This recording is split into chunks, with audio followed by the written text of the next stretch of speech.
What happened? Start the morning with coffee in your cup. Time to hang out with friends and chat it up.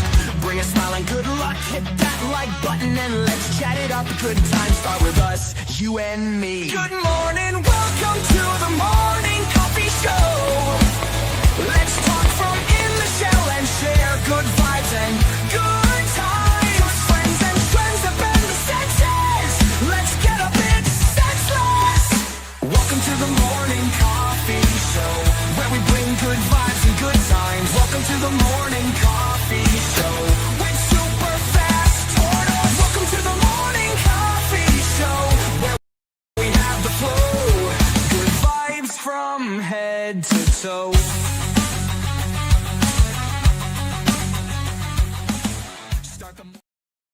Huh?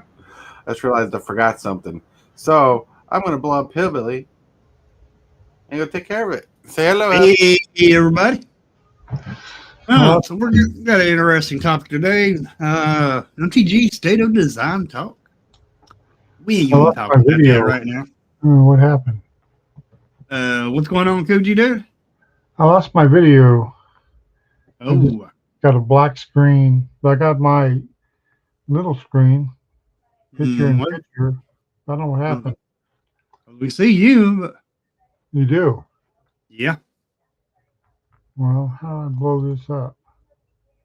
I don't know what happened. I don't even know. How you doing today, Lone Wolf? Exhausted, but doing all right. Oh. And if Tortoise is trying to talk, he is muted. Yeah, I am muted. I was saying instead of Lone Wolf getting a ruff, ruff, ruff, ruff, he gets a yeah.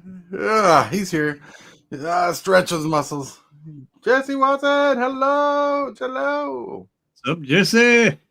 What's up? I don't know what happened. Welcome to the show. Yeah, Coke Zero over here getting all up in his business. Something's going on his side of things. He's trying to figure things out. Yep. Yeah. We're getting video of him, but you ain't getting no video of us. Right. We see him just perfect.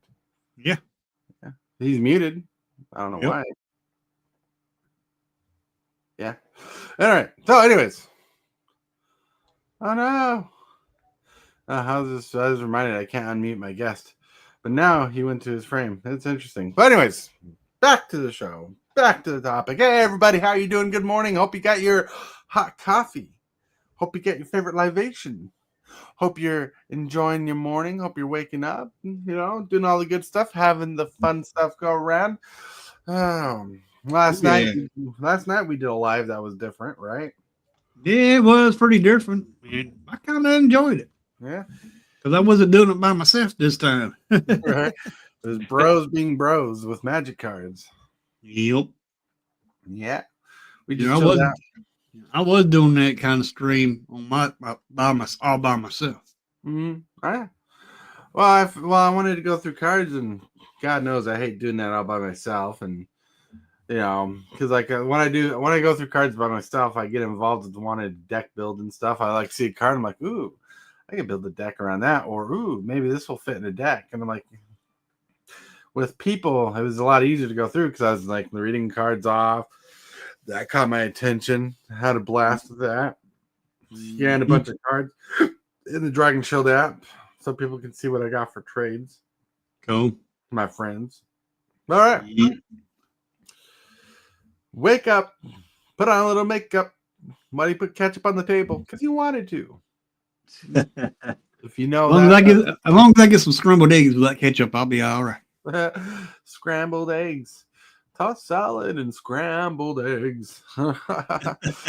So there's been a lot going on with the state of design, and there's a whole long article going with the state of design that we're going to read through as much as possible and get through it. I put the link to the article in the private chat, but also if anybody wants to check it out in regular chat, there it is in regular chat. Whoop, whoop. So we got to go to the first segment of the day. The first segment of the day always hits us hard. It is Card of the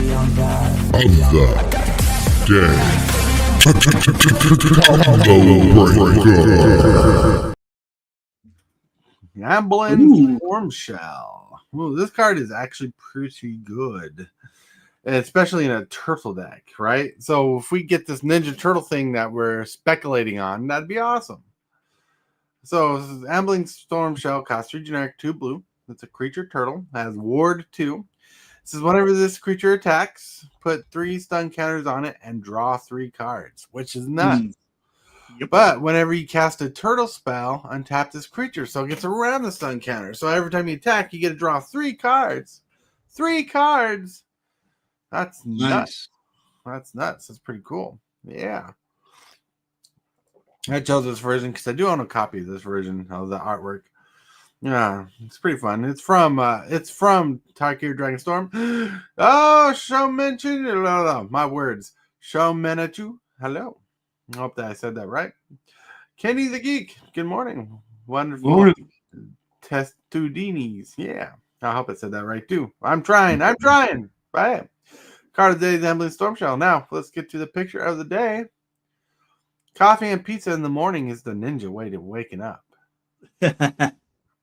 You ain't nothing. Cold pizza straight out of the fridge is pretty dang good. Like leftover pizza is really good. Yep. Mm.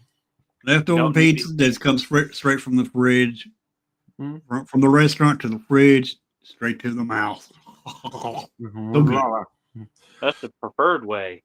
Well, oh yeah, no, go for it if you want it that way.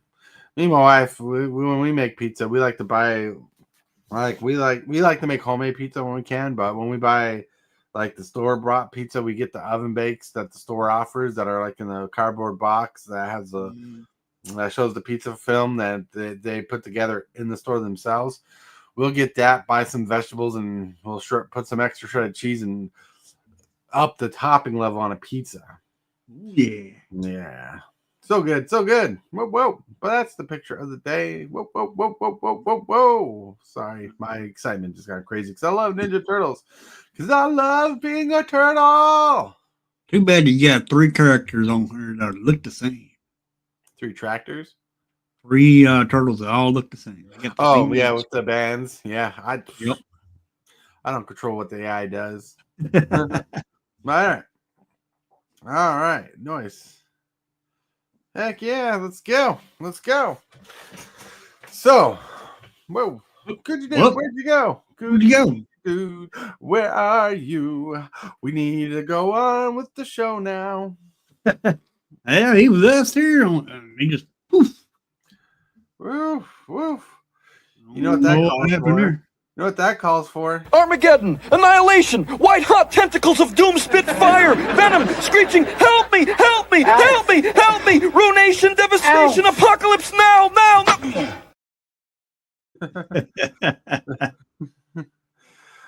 Just for that, we get a little turtle dance. All right. But anyways, let's get into the article here. So the article will be on screen very soon. Let me find. Here we go. Boom. And let me blow that up. There we go now. And let me go to the state of design.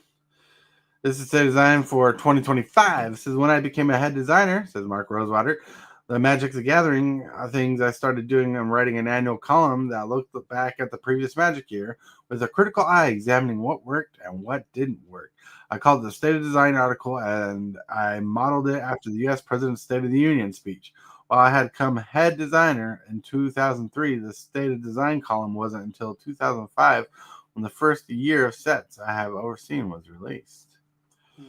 Then it gives you articles all the way up to 2024. Then you scroll down. It says, as always, I start by looking back at the year as a whole, examining the highlights and lessons of the year. I will then talk about each booster release with new content, examining the highlights and lessons of each set. There's an amazing amount of great design work outside the booster releases, but I am but one man with one column. So I'm going to talk today about the booster releases. Note that the article is more focused on the big picture design issues and individual card by card notes. The column will cover Bloomburrow through Magic the Gathering's Final Fantasy. It's a lot of sets, people. Yep. So I'll begin with the same question I start with every year. How was the last year of Magic design? Well, he says, I believe it was excellent. Some of the best design work we've ever done. The sets save maybe Aether Drift. The sets save maybe Aether Drift were all but well received. So Aether Drift wasn't well received. And all the feedback I got this year, every set had multiple people call in their favorite and not just for their year. This all coincides with Magic the Gathering at all-time high for players. More people are playing Magic today than ever have played in any other point of the game in the 32-year history. We have a number of metrics we use to measure the game's health, and all the metrics are at the highest we've ever seen. Magic is currently at the top of its game, and I believe a lot of it is due to how fun Magic is to play, which is due to part to the hard work of all the designers. Now, I should point out that there's a huge amount of work that goes into making Magic great beyond game design, but as this is a design column, I'm focused on the design. However, all that other work is also a significant part of the game's success. That doesn't mean we did everything right. Each release had some lessons, which I'll get to today, and here are some larger trends that some players aren't happy with, which I will also touch upon. So I do believe through that design is a healthy place, and that we're continuing to improve the ability to make awesome Magic sets. All right. So here's overall Magic design. They want to highlight some cards like Dawn's Truthless Gifted card. Don't Make a Sound. A Surveil 2 counterspell. I don't know. Maybe that's a good thing. Too powerful. Bloodthirsty Conqueror. Amazing. Oh, yeah. Duretti Rocketeer Engineer. Whoop, whoop. That's a design card. And Sagu Wildling, which I think is a really great card. It's a dragon with Omen Sorcery. Yeah. Pretty cool. Pretty cool. These are great cards. Could you do technical difficulties? Yeah. So I hope you get them fixed. Come back. Come back. Yeah. Yeah, but these are great cards. They are great cards. Probably the best that they're showing on screen for a simple design and good design. Yep. All right. Highlights. We did a good job at finding our roots. One of the big lessons of the prior Magic year was that Magic sets need to feel a little more Magic-y, like Magic-y. This year did a good job at addressing that. Both Foundations and Tarkir Dragonstorm were lauded for how much they felt like sets of old, diving into qualities that are quintessential Magic. It's important to show we have forgotten our roots. We haven't forgotten our roots, and that is that era of Universes Beyond playing a larger role, Magic settings, and more importantly, the essence of what makes the game special as a property continues to imbued in sets. We made new settings that felt deep and immersive. Another complaint we saw that some of the sets felt too thin, especially sets including the New World or theme. Bloomburrow and Dustmore and House of Horror were radically different in tone. Both showed Magic's ability to create new things and still felt ingrained in the multiverse in the organic way. We found a lot of valuable design space in tweaking known things. We made a lot of new mechanics like Offspring, Valiant, Manifest, Dread, Eerie, Impending, Omen, Exhaust, Harmonize, Mobilize, and Renew, Flurry, Endure, Behold, Saga, Creatures, and Job Select. This year was full of a lot of mechanics that were things Magic had done before. Yeah. Mostly a lot of these new mechanics were things they'd done before, but just tweaked around.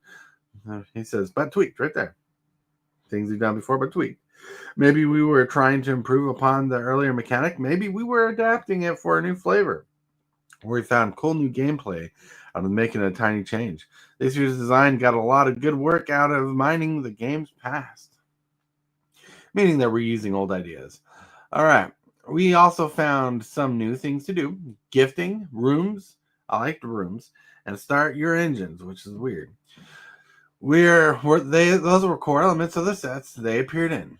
Each of those mechanics explored a new space, or in my case, they added to the space. You know, they said explore new space, but they're basically saying, what can we do in the exile zone or outside the game? Like start your engines cares about something that doesn't exist until you start your engines, and now it exists. They did some weird things. There are things they haven't done before. Magic Design should always use the tools in our toolbox when making new sets, but it's okay to make new tools that we need them. We're getting pretty good at making limited environments. A common response from the sets this year was how much players enjoy the limited environments of these sets. We're constantly adapting and improving our technology to make fun, limited environments, and I feel this last year was a part of an upward trend in this era. So let me break something down here real quick. They say new technology. There's no real new technology in making the cards, design cards. It's just people come up with different ideas and test them out. It's not like they're putting microchips in cards. That is a crazy comment there that they made there, right here. Mm-hmm. So, but they're always doing different developments and ideas, which is good. Yeah. Lessons. Magic is the best when we recontextualize the tropes we're working with. Resonance is an important part of the design.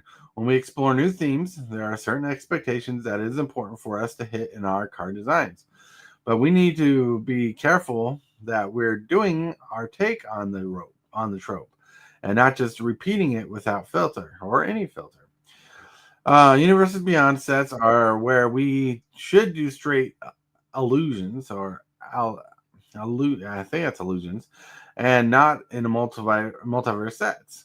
Both Dustmore House of Horror and Aether suffered from being a bit too on the nose with some of the references, or little just weird hat set designs, as they call them. We need to be better at supporting our themes downstream of our designs. Each set wants to introduce new mechanics themes, part of the fun of getting up in the latest set, exploring new possible decks, but while we're good at creating new places to explore, we need to be a little bit better at following it up beyond that set. If you built an Otter deck in Bloomborough or a vehicle deck in Aetherdrift, for instance, future sets didn't add much for you to expand the deck with. That's true. This kind of set mechanic cohesion is easier said than done, as there are a lot of new themes to follow up, and each new set has limitations necessary for it to deliver its own themes. But it is something we should spend more time on. That's right. I agree with that 100%. They need to focus on sets that are more versatile to going with other sets than just... Yeah, I agree with that too. Mm-hmm. We need to be aware of the complexity creep. While we've been working to make sure that individual mechanics are less complex overall, there is a trend in the last year of us making sets complex mechanical interaction. Some of this is in the volume of mechanics we include, and some of those about the choice of mechanics. The tricky part is that we want mechanical synergy. Synergy is important in the game of Magic. It's how you build decks. It's what you want to build decks around, as it leads to better limited gameplay, constructed deck building, but we need to be careful that we don't make an interconnected web that prevents the average player from being able to track what's happening. Right. Now here's some cards they're highlighting. Season of Burrow. People like that card because it deals with the pause. Like all these pause, deal with pause, the cycle.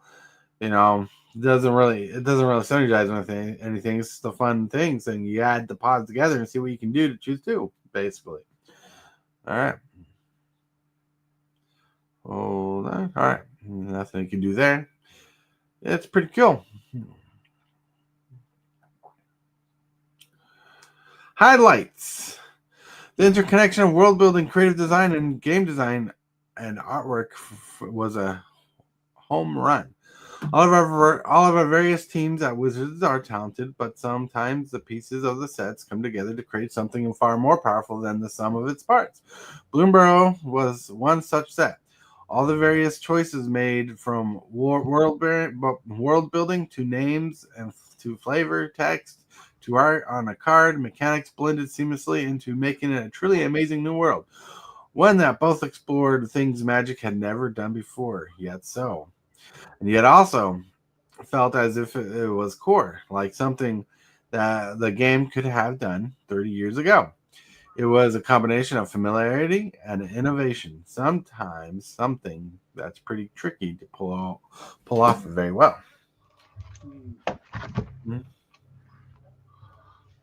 There we go.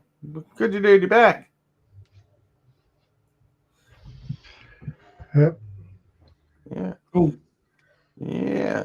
See, TCGdudes thought the pause for the seasons was a clever design. It was a clever design. I liked it. Yeah. It wasn't horrible. It just didn't really synergize with anything, but it was a good idea. I mean, it was choose two basically, or choose what you can. Yeah. And it's very liked it. Yeah. I liked it. Yeah. The mechanical animal themes we beloved. The rabbits felt like rabbits and frogs felt like frogs. Bloomburrow had to deliver animal resonance, and it did in a big way. This might seem like an easy thing to do, but it's not. You see, typal themes or tribal things, as we know in the old people brains, are a thorn. It did in a big way. This might seem like an easy thing to do, but it's not. You see, typal themes are a thorn. I had to repeat that.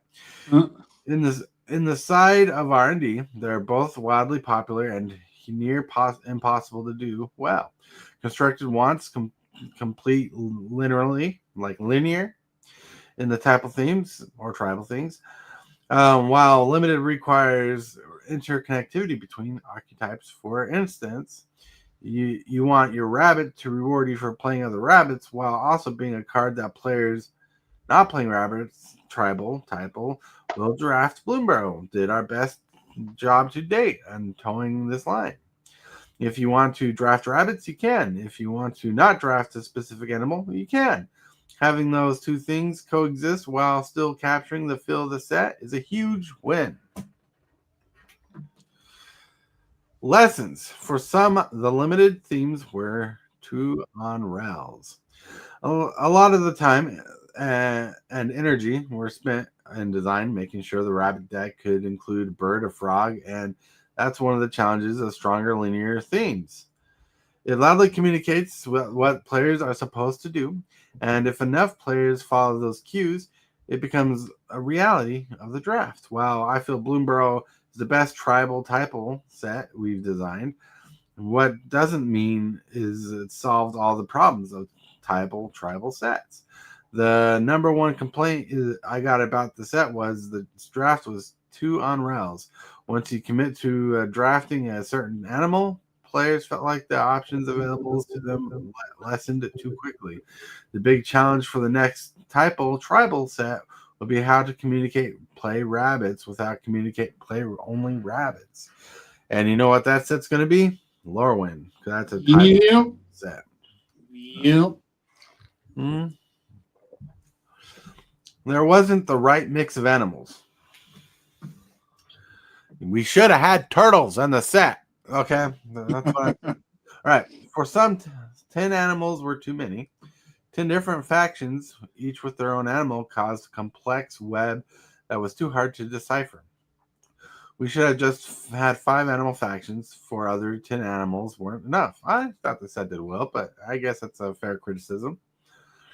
The joy of an animal world is a variety of animals. Limiting each archetype to one animal was too limiting. Factions should have been about something that could group together numerous animals. While every animal had its fans, there are always an animal players would have preferred instead. Some would have preferred badgers instead of raccoons, skunks instead of bats, turtles instead of frogs. Turtles! I like the frogs. I wish they had turtles and frogs. But my wife got a little 60-card frog deck out of it, so that was fun. The list goes on and on. Some players felt we didn't need to have mice, rats, and squirrels. And mice and rats are kind of just too similar to have as separate creatures in the game. Yeah. Yeah. A big part of the success of Bloomburrow is the connection to so many players have to animals. But the connections people have, while strong, are not consistent. There was... wait, hold on. Turtle! Morning, Cody Hills. I see you dropped the IHOP. But hey, Cody Hills, welcome. Turtle! All right. All right. There was a disappointment with mechanical execution of some of the animals. Birds, which all flew in this set, had a non-flying matter theme, which contradicted the desires for all birds decks. We did it to make the bird draft archetype work, but it flew in the face of expectations for bird typal tribal constructed decks. Otters weren't powerful enough and thus didn't seem constructed play. Yeah, because Otters had some pretty powerful cards in it, but not enough theme in it. Mice were powerful and did see constructed play, but now many players are sick of seeing them. The rats felt off to some and didn't play well with many rats of yesteryear. In general, everyone liked the broad strokes of what was going on in the set, but everyone had quibbles with some details. Mm-hmm. That's going to be with every set, so just don't highlight Bloomburrow for that. Right. Too many animals. We're focused and don't have enough cards. That's true. Commander is both currently the most popular tabletop format and the most popular casual format. An animal theme is very appealing to casual players. Well, it's not just that. Commander is becoming more of the aggro format too. Yep. But too many of the animals in Bloomburrow simply don't have enough cards to make a viable commander deck. Some wished they had chosen animals with more backwards compatibility, meaning like if they made a turtle, even though they didn't make turtles, but if they made a turtle, they wanted to fit in the theme of turtles. Or if they made a squirrel, they wanted to fit the theme of squirrels, and so on and so forth. Others wanted us to focus more on the ones that didn't have enough cards to allow us to make more to make a commander deck. Creating new themes while also supporting hundreds of card singleton format is an ongoing challenge that we have to work with, though. Some of this can be handled over time if we repeat themes, but it's a long-term answer to short-term problems. Now they're highlighting Dustmore and House of Horror. They're showing the Overlords. Overlords. That's right. Highlights. The overall feel of the plane was a big success. Dustmore was a fun set, indeed. Mm-hmm. When we first announced the existence of Dustmore and House of Horror, there was a lot of worry about it. We already had a popular horror plane in Innistrad. That was Dustmore going to be offered to Innistrad didn't. So what was the people were wondering what Dustmore was going to offer that Innistrad couldn't, basically. Right. It also was playing around the more modern tropes. Would that feel like magic? Is the question they had. There was a lot of skepticism, so we made a decision to release a Planeswalker's Guide earlier than normal so that players see our concept for a plane that was a haunted house and the evil being that created it. Players loved it. It had its own distinct feel, and it felt like an organic part of the multiverse of Magic. There was one big exception to this, which I'll get to below. The mechanics led to fun synergies and amazing limited format. The enchantment theme rooms, Manifest, Dread, Eerie, the return of Delirium, Impending, Glimmers, Survival Overlords, and the way it all interacted with the graveyard was a huge success. Ta-da! The set was more bold mechanically than any other set of the year. It had amazing world building complemented with outstanding art direction. It all came together to both make what many players called their favorite limited set of the year, and it had big impact on constructed formats. Also, I should specifically call out rooms, as that's a mechanic element I got the most compliments on. Yeah, I love the rooms. I think that was one of the coolest ideas. All right. The contrast to Bloomburrow showcased what makes Magic so great. Hold on. All right. There's Magic likes to push the pendulum, as I like to say. That it's like it's like we like to keep going to places we haven't just been to. One of the exciting parts of being a trading card game like Magic is our ability to be so many different things. Part of the expressing that is our constant change in worlds, but never before have we created a contrast so extreme as Bloomburrow into Duskmourn as a horror, leading to many to call it Gloomburrow. Many players leaned into this pretty stark shift with Glee, and it led to a lot of fun community building. Many called it Magic's Barbieheimer moment. Like the Barbie movie and Oppenheimer came out. People called it. People go to the theaters with their dates and stuff, and they watch both Barbie and Oppenheimer, and they called it Barbieheimer event. Yeah, Barbieheimer. yeah. Lessons. The '80s horror theme was forced into the set in a way that distracted from the overall vibe, which makes sense. There's a fine line between being inspired by something and being too carbon copy of it. While the players mostly loved the haunted house vibe of the world, they were not happy with the allusions to popular horror. Like these popular horror movies that they were copying, basically. That neither had a magic take on them or felt like they fit in the larger feel of the pain. The harshest criticisms were for many of the survivors that felt out of place in the set, most of which were loudly alluding to specific 70s, 80s horror films. If we could go back revising them, about 10, 15 cards would have alleviated the major concern of the set for most players. I don't know. I thought the set was fine, but I think there's a lot of horror films to do, and I think there's a lot of tropes they should do. They should have made cards focused on movies, because I think we should have used the Critters token card. That'd have been awesome. Or another fun parody would have been like a Gremlins card. Yep. All right. Players have some issue with one of the set's creative choices. This set consciously pushed into some magic space that had gone before. Many were popular, but one area got the most criticisms. Players, it seems, are not fans of what I'm going to call mundane modernity. Magic has had many sets, such as Kamigawa and Neon Dynasty, which was so good, and Brothers War, which was amazing, which pushed into more of a science fiction feel, with items far more technically advanced than one would normally find in a fantasy story. That doesn't generally bother any players. Some things that Duskmourn and House of Horrors did for the first time bothered players, like having characters wearing and using things that we actually use, like things, sneakers, or jeans, which I didn't hate, or a baseball hat. They were fine. It was fine. It just felt different because you're not used to seeing it. Right. Part of a fantasy is the idea that you're coming to a world that is fundamentally different than your own, right? But horror movies are fantasy. Fantasy wants to be inspirational, and seeing everyday objects, which are a part of our daily lives, deflates that. Which I don't agree with that. Horror films are fantasy. They're not a positive fantasy. Like they're not like a feel-good movie, but they're still a fantasy.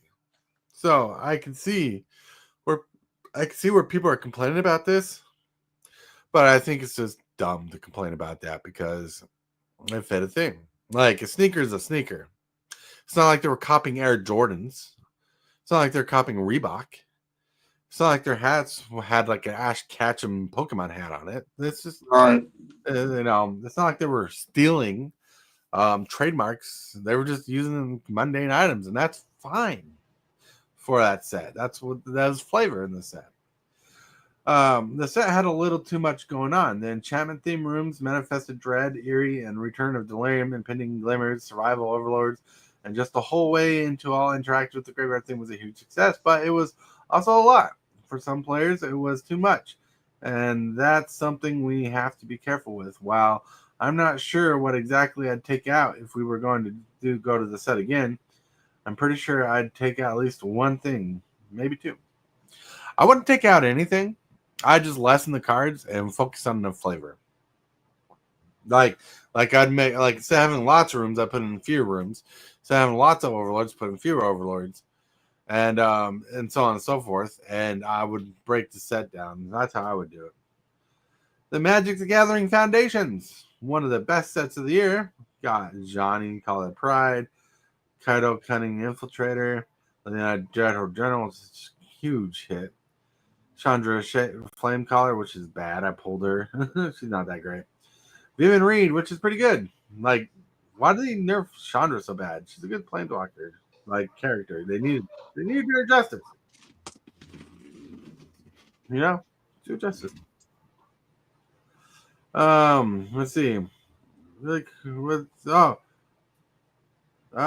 and Blogus, good morning. Good morning. I see you. Thank you for stopping by. You rock, you roll. All right, TCGdudes. That's one was pretty fun to play. I seriously opened up the green and blue overlords in my deck and didn't realize it would trigger ETB with the same impending cost. Duh. Nice. Funny to laugh at now. That's right. So highlights for Foundation was that the core set should be. It's what a core set should be. And as often as I talk about Magic's greatest challenge, it is a barrier to entry. Getting from being someone that knows nothing about the game to being able to play the game for the first time with confidence is a pretty good gap. We spent years trying to figure out the secret of creating the best on-ramp to the game. Foundations took a new approach to this, and one which players have responded well to.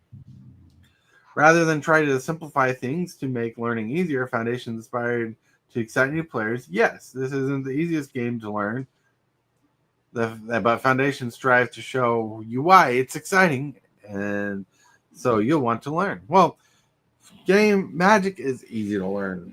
I disagree there. It's easy to learn, but it's hard to master. Right. You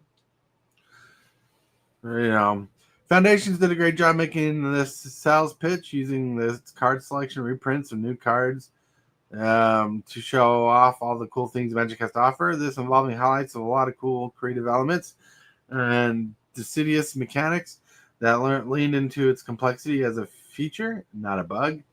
And the response to this set has been spectacular. Yeah.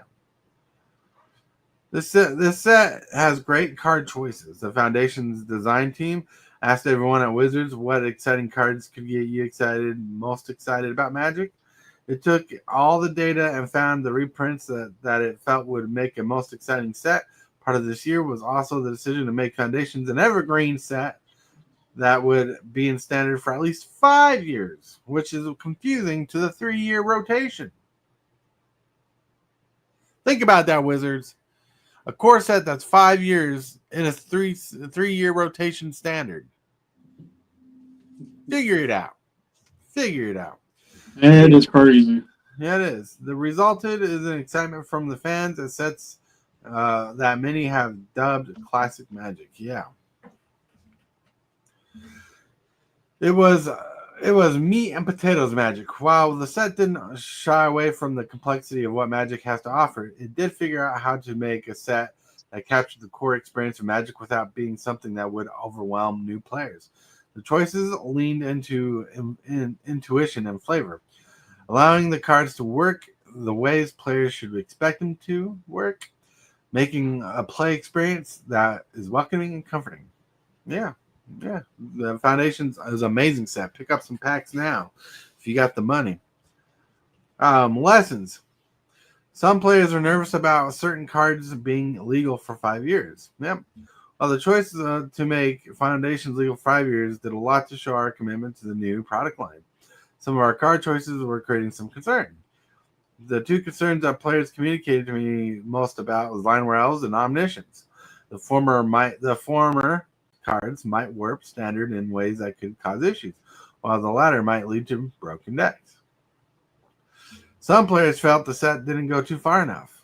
While the set has mechanics like Kicker and Cycling, Landfall, which we love Landfall, there are other deciduous things like Sagas and Vehicles that didn't make the cut. Some players felt like the set could have pushed a little more in showing off the coolest parts of the game. I'll admit I'm a little skeptical as there's a lot of already in the set, but I'm willing for us to examine if there are swaps to be made when we refresh Foundations years from now. Sagas are pretty cool.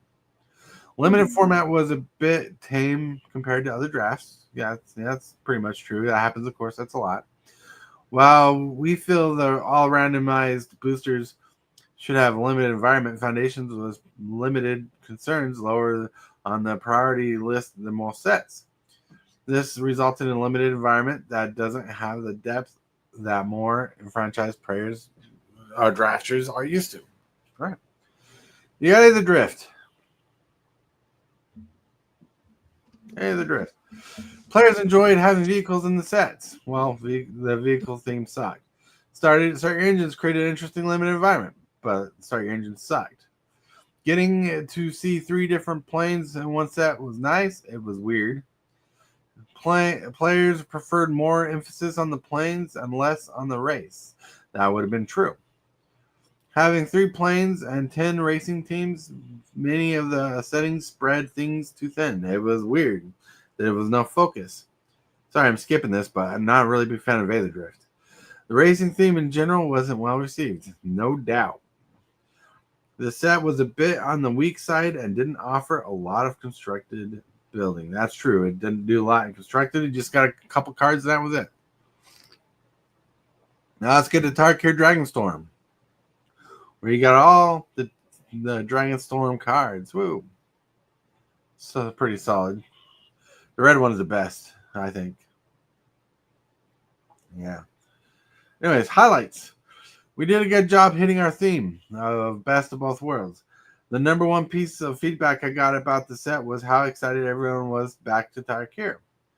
It turned out that you take your time returning to a world, a lot of good will get built up from the return. One of the biggest challenges of the set was we were actually returning to 2 different worlds, one about Wedge's clans and then one about dragons. And it was important that we made a set that focused on both those aspects. The feedback was that we did, and it went well. We did a great job of flavoring the clans creatively and mechanically. A big part of doing that was capturing the clans. Players liked that we focused on theme and center enemies' colors, giving the clans a fresh spin. They enjoyed the various clan mechanics. They liked the synergy between clans and it overlapped with older sets. They enjoyed all the work the creative team did to give them back a new look. They enjoyed the new spirit dragons. All in all, we delivered well on Tarkir's Wedge clans. We're getting better at doing 3 color. 3 colors like Typal Tribal is one of those themes that players enjoy conceptually. That's just really hard to execute on. The Origins of Khans of Tarkir, due to a lot of work by Eric Lauer, is considered the first time R&D really handled 3 color set designs well. It has become a model for all 3 color sets and have used since. Eric oversaw the set's design, one of the last tasks before retiring, and helped take our 3 color design to the next level, making use of design tools like 2-bird mana. Okay. And I got a lot of feedback appreciating the nuance of how the set was built and the gameplay resulted from it. Lessons. Players really wish we had found a way to get the Dragon Lords in the set. When we last left Tarkir, there were Dragon Lords ruling over the allied color factions. Upon the return, we fast forward to the story to get the 3 color clans. A lot of players were sad that we breezed by the story of how 2 color clans became 3 color clans. How exactly did Dragon Lords fall? Because the set was focused on wedges and Dragon Lords were ally colored creatures to manifest for a wedge set. So this is one of those things, everybody, where it tells you that we should go back to the block system where you get a block, like 3 sets in a block or 2 sets in a block. Wedge sets are used 2 color enemy pairs. As those overlap 2 wedges, there wasn't a good home for them. This upset a lot of players that really wanted to find a place for them in the set. I'm not sure there's a good answer for this one, but I want to acknowledge that this was by far the number one complaint. I got about one set in the fact that we repeated the clan's leaders and spirit dragons in the commander decks, only reinforced The idea that many of them were just the way they fit in the Dragon Lords. All right. Limited drifted to the two extremes. As Tarkir draft settled, there ended up being two basic strategies: play red-white aggro or play green-based 4 or 5 color strategy. In short, the best thing to do in limited in this set, 3 colors, was not play 3 colors. This gets back to the core problem of 3 colors sets.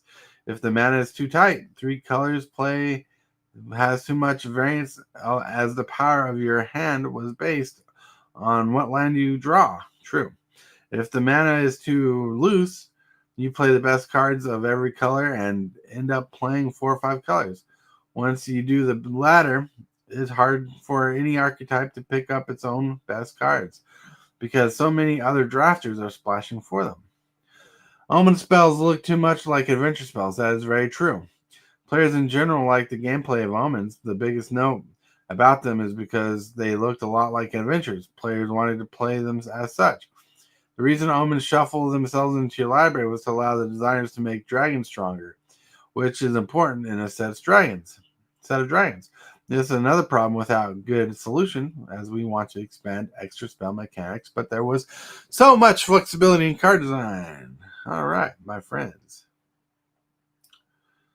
Oh. Boo. All right. Foundations will really hit the nail on the head as a course. Yep. With the exception to reminder text, because I get them. I don't need to explain why flying does anymore. That's right. Ether Drift could have been cool, but the mechanics were real underwhelming, and AI use was blatant on some of the art cards. Very true. I feel the same. Ether Drift felt fun in the sealed draft environment, but they could have just been my bias. True. I will admit it, though. I did not live up to the standard in other Magic sets. Very true. I always thought that Aether Drift was the worst set of the year. Well, I'm sorry, everybody, that not everybody got to talking a lot and chime in. You're fine. I really wanted to cover some of those things today, and we're about out of time, like a bat out of hell. Wow. A lot of stuff to read there. Yes. But we did reach Dragon's Tarkir, and I was able to skip Aether Drift because, like, I could have read Aether Drift, but for how everybody's talked about Aether Drift, we can all assume what was going to be said there and what they need to do better on and stuff like that. Yeah, it was very. I mean, to me, I thought it came out as very, negative set because, I mean, it was just vehicles. Vehicle-based set, and vehicle-based sets are not. I don't find those fun.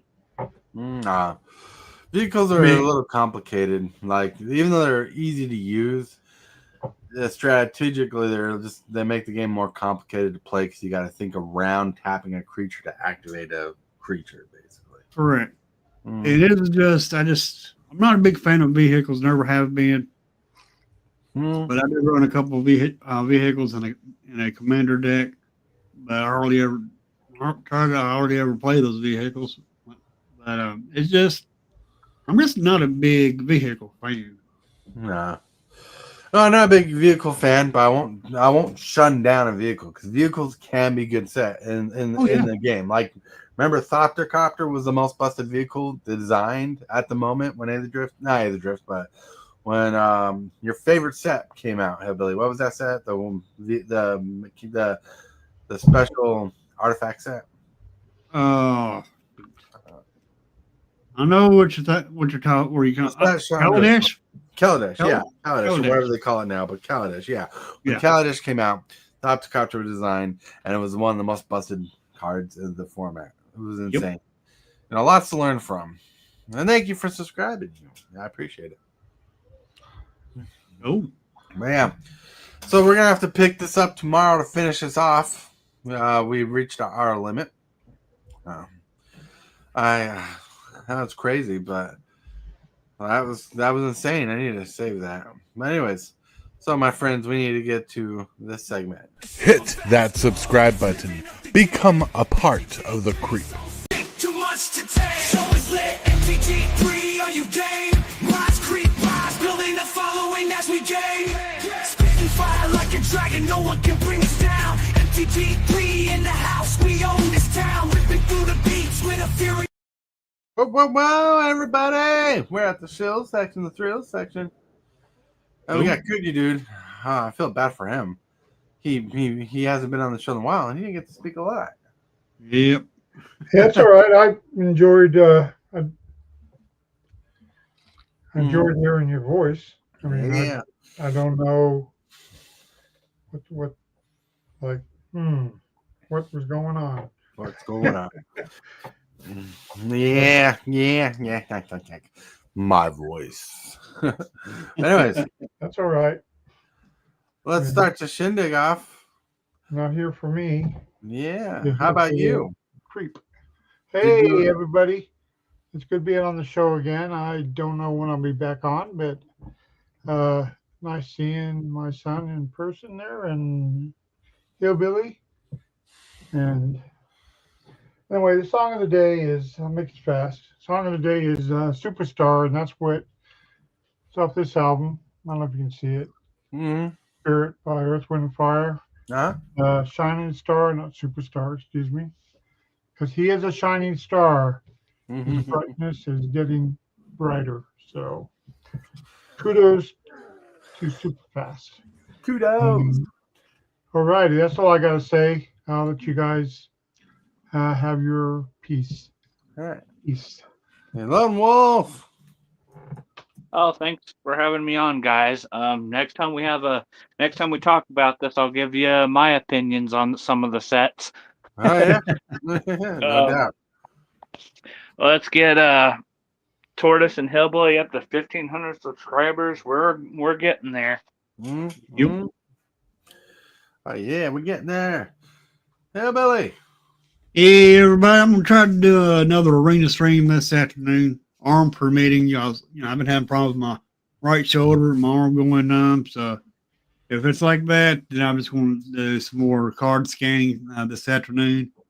So it's going to be either arena or card scanning this afternoon, because I still got a bunch of cards to scan. Put them on my Dragon Shield app so I know what I got and what I ain't got. Yeah. Anyway, that's all I got planned for today. And now let's take it on over to Super Fast Tortoise. Super Fast Tortoise. You're not supposed to do that. Hey, everybody. It's Super Fast Tortoise. And today, it's Thursday. You know what that means on Thursdays. Right? Yep. Land destruction. Bracket 4, Tulane tonight. Play Commander with us. If you're part of Discord and we get enough people, we play a Commander game on Thursdays. And we're doing Bracket 4 today, doing Tulane. Got some epic artwork done today. It was AI and turtles. Turtles! I think it's funny the turtles are floating on top of the water while the guy's like waist deep in water. But still. We're gonna play a game Commander tonight. I don't know who's all playing yet. I know Hillbilly's gonna be there. Lone Wolf might be there, but are you gonna be there? Check out in Discord when I advertise to see if you want to play, my friends. If you got a table set up to play Commander on OBS or through Spell Table, you are welcome to try to get and join it. It's gonna be first come first serve. So let's have fun with that. Yeah, but you got to be a member of the Discord. Member of the Discord. All right, hold on. Let me get the Discord link for you if you're not a part of Discord.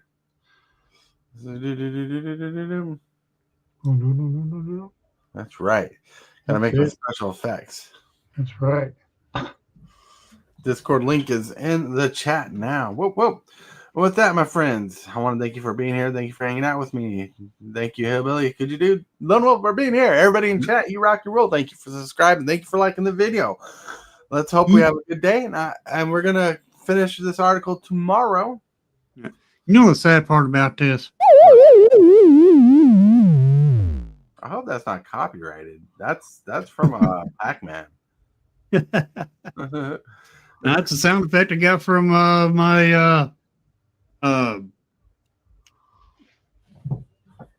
Blue Voice. It Shouldn't be copyrighted. Shouldn't. Shouldn't Might be. be similar. We We'll use see. that everywhere. All right, buddy.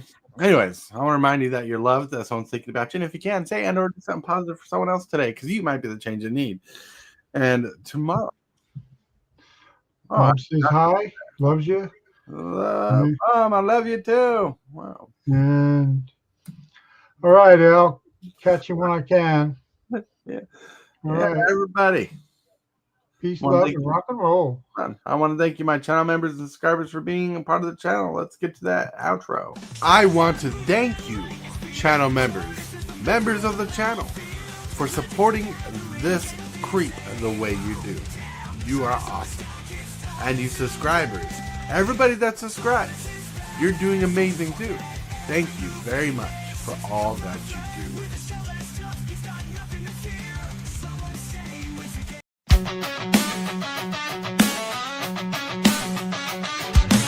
Start the morning with coffee in your cup.